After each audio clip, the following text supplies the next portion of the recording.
सर्वेभ्यो नमः। सभी को सादर नमस्ते।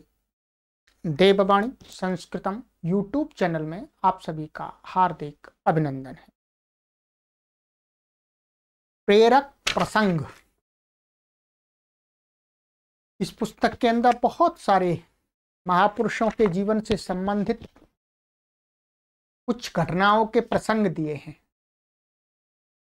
आप तक ये प्रसंग पहुंचे और आप इन प्रसंगों से अपने जीवन में परिवर्तन ला सकें, इसलिए इन वीडियोज को बनाने जा रहा हूं। आपसे आशा करते हैं, निवेदन करते हैं कि आप इन वीडियोज को अधिक से अधिक लोगों तक शेयर करके पहुंचाएं। आज का हमारा एक प्रेरक प्रसंग है अभिमान चकनाचूर। मनुष्य का अभिमान कैसे गिर जाता है, इसी को लेकर के एक घटना हम यहाँ पर सुनते हैं, देखते हैं। आइएगा। सिकंदर विश्व विजय की महत्वाकांक्षा लेकर निकला था। जो राजा सिकंदर था वो अपने मन में एक ऐसी इच्छा बना करके अपने देश से, अपने घर से निकला था कि मैं संपूर्ण विश्व पर विजय प्राप्त करूंगा, सबका, पूरे संसार का राजा मैं ही बनूंगा। उसमें असाधारण प्रतिभा और योग्यता थी। प्रतिभा भी थी, बुद्धिमान था, शक्तिशाली भी था, नीतिज्ञ भी था और उसके अंदर योग्यता थी। किंतु निरंतर विजय प्राप्त करने से उसका दंभ बढ़ गया था। वैसे कहें तो एक प्रकार से तो वो अत्याचारी था, ठीक है, परंतु कभी कभी जो क्रूर लोग होते हैं, दुष्ट लोग होते हैं, उनसे भी हमको प्रेरणा मिलती है, प्रेरणा मिलती है। जो सिकंदर था क्रूर व्यक्ति था, अत्याचारी था, दूसरों को पराजित करने की इच्छा रखता था, इसलिए वो हमारे लिए आदर्श नहीं है, ध्यान रखेंगे, आदर्श नहीं है। परंतु उसके जीवन में एक जो घटना घटी है उससे हम कुछ सीख सकते हैं। उसका दंभ बढ़ गया था, अभिमान बढ़ गया था, निरंतर राज्यों को जीतता चला आ रहा था, लोगों को मारता था, अत्याचार करता था। सिकंदर ने विजय के उन्माद में न जाने कितने नगरों और गांवों को रौंद डाला। उसने निर्ममता पूर्वक नरसंहार किया, एकदम दया का कोई भाव नहीं, जो भी मिला सबको मारा। अपार धन संपदा लूटी और अपने सैनिकों को माला माल कर दिया। सब सैनिकों को माल सामान बांट देता था, सैनिक खुश हो जाते थे और उत्साह के साथ वो लड़ते थे। एक बार एक ऐसे नगर पर चढ़ दौड़ा जहां केवल स्त्रियां और बच्चे थे। ऐसा नगर था, वहां पर जो पुरुष थे वहां नहीं थे, वो कहीं बाहर गए होंगे किसी कार्य के। सारे पुरुष पहले ही युद्ध में मारे जा चुके थे। हाँ, तो वो क्या है, उस नगर में सारे पुरुष पहले ही मार दिए गए थे। स्त्रियां असहाय थीं, उनके पास आत्मरक्षा का कोई साधन नहीं था। सिकंदर सोच में पड़ गया, शस्त्र विहीन स्त्रियों से कैसे युद्ध किया जाए। इतना भी क्रूर व्यक्ति होता है, फिर भी कभी ऐसा एक अवसर आता है कि ऐसी परिस्थिति उत्पन्न हो जाती है कि वो भी विवश हो जाता है।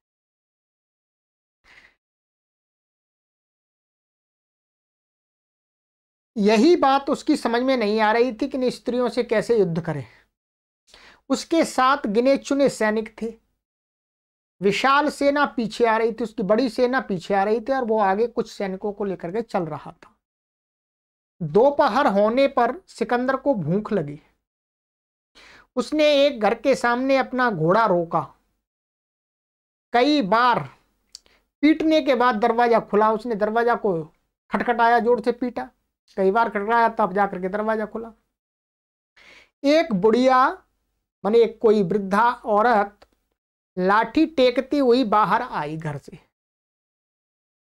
सिकंदर बोला, घर में कुछ खाना हो तो ले आओ, मुझे भूख लगी है।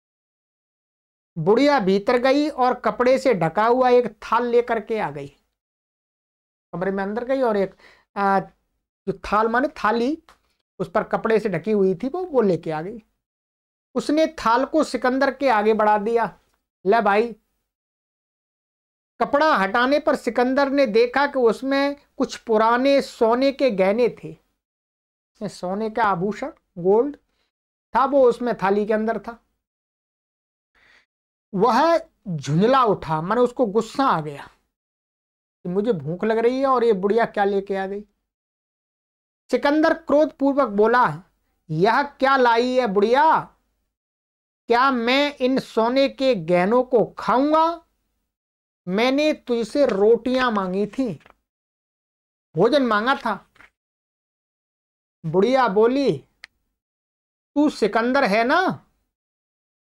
तेरा नाम मैंने बहुत सुना था, आज तुझे देख भी लिया।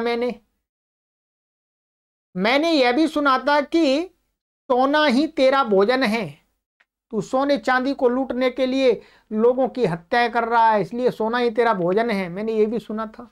बुढ़िया ने कहा, इसी भोजन की तलाश में तू यहां आया है, नगर को लूटने के लिए। सोना और धन लूटकर तू वे गुनाह लोगों को मौत के घाट उतार रहा है। अगर तेरी भूख रोटियों से मिटती तो क्या तेरे देश में रोटियां नहीं थी? रोटी, तेरी भूख मिट जाती तो रोटियां तेरे देश में ही थी, वहां पर भी लोग गेहूं और अनाज उगाते हैं। फिर दूसरों की रोटियां छीनने की जरूरत तुझे क्यों पड़ी? क्योंकि तू सोना चांदी का भूखा है। सिकंदर उस बुढ़िया का मुंह देखता रह गया। उसके दंभ माने उसके अभिमान का शिखर टूटकर नीचे आ गया। बुढ़िया ने उसे बड़े स्नेह से रोटी खिलाई। सिकंदर ने उस नगर को कोई नुकसान नहीं पहुंचाया। मन में भाव आ गया होगा, चलो बुढ़िया ने यार रोटी तो खिला दी। और वो सिकंदर दुष्ट था, अच्छा आदमी नहीं था। मरते दम तक सिकंदर दुष्ट ही था। उसने बहुत सारे लोगों को मारा, हत्या की।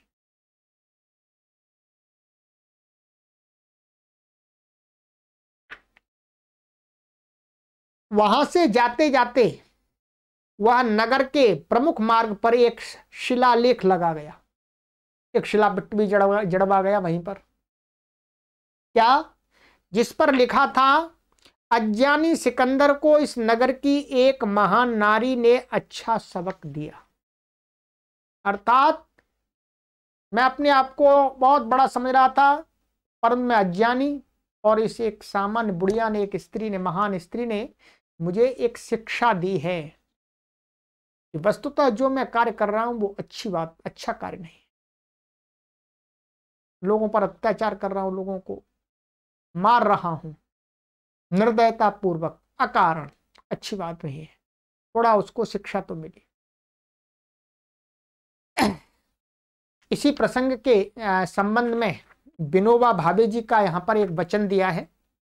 विनोबा भावे जी कहते हैं, गरीब वह नहीं जिसके पास कम है, बल्कि धनवान होते हुए भी जिसकी इच्छा कम नहीं हुई, वह सबसे अधिक गरीब है इस संसार में। मित्रों, हमारे पास कितना भी धन है, कितना भी धन है, अपार संपत्ति है, परंतु हमारी इच्छाएं और बढ़ती जा रही हैं, तो हमसे गरीब कोई नहीं है। और हमारे पास कम संपत्ति है परंतु हमारी इच्छाएं बढ़ नहीं रही हैं, हम उतने से संतुष्ट है, परिश्रम करते हैं, तो हम धनवान हैं। मित्रों, कभी भी अभिमान नहीं करना चाहिए अपनी शक्ति पर। कभी भी अपने शक्ति का दुरुपयोग नहीं करना चाहिए। ये मानव जीवन जिस लिए मिला हुआ है, उस लक्ष्य को समझना चाहिए। धन संपत्ति मात्र इकट्ठा करने के लिए मनुष्य शरीर नहीं मिला।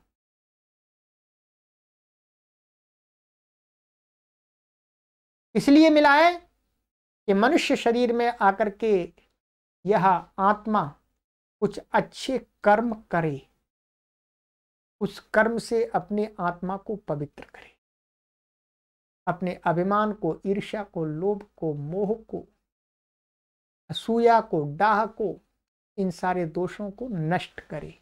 इसलिए यह मानव शरीर मिलता है। तो इस प्रेरक प्रसंग, सिकंदर का जो अभिमान था चकनाचूर हो गया। अंत में फिर कहेंगे कि सिकंदर कोई अच्छा व्यक्ति नहीं था।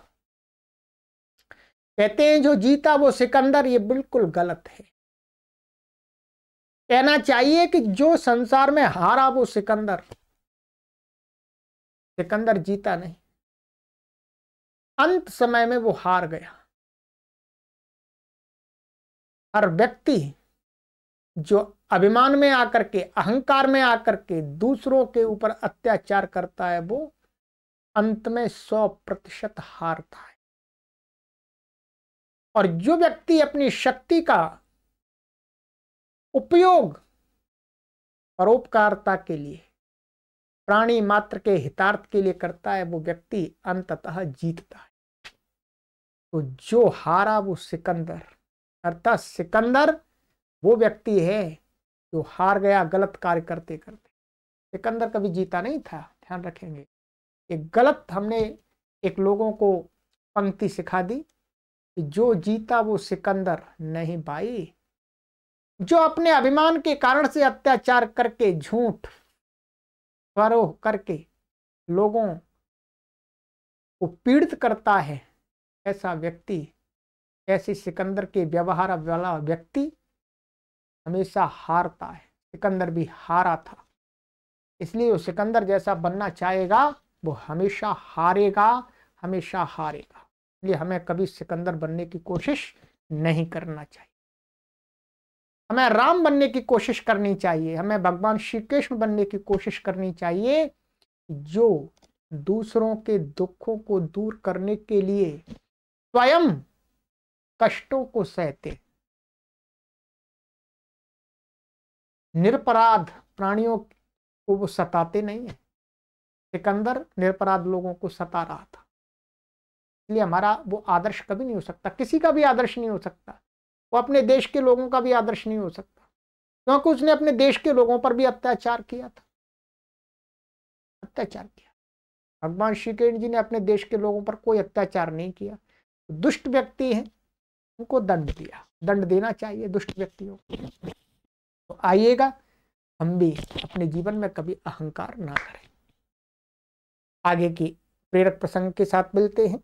आप सभी को सादर नमस्ते।